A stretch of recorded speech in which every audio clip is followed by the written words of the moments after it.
এ যেন বাংলা সাহিত্যের পাঠকদের বড় বিষণ্ণতার অসুখ ধরিয়ে দিয়ে চলে যাওয়া।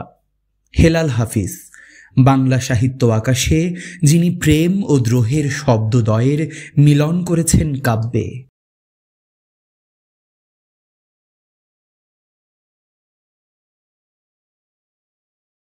চলে গেলেন কবি হেলাল হাফিজ। কবির লেখা কবিতার মতোই পাঠকেরা তাই শোকাভিভূত বার্তা দিচ্ছেন, আমাকে দুঃখের শ্লোক কে শোনাবে, কে দেখাবে আমাকে দুঃখের চিহ্ন কি এমন।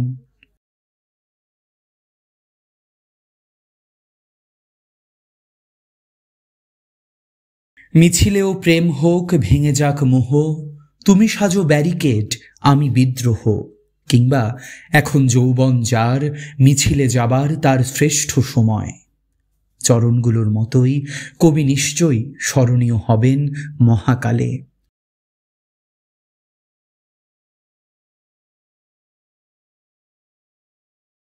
শুক্রবার রাজধানী ঢাকার শাহবাগের সুপার হোম হোস্টেলে মারা যান হেলাল হাফিজ।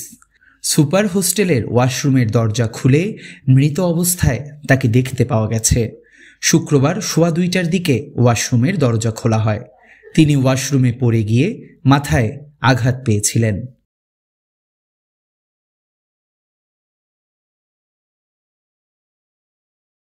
(1969) সালে গণ অভ্যুত্থানের সময় রচিত নিষিদ্ধ সম্পাদকীয় কবিতাটি তাকে কবি খ্যাতি এনে দেয়। তার কবিতা হয়ে উঠেছিল মিছিলের স্লোগান। News desk, TTN।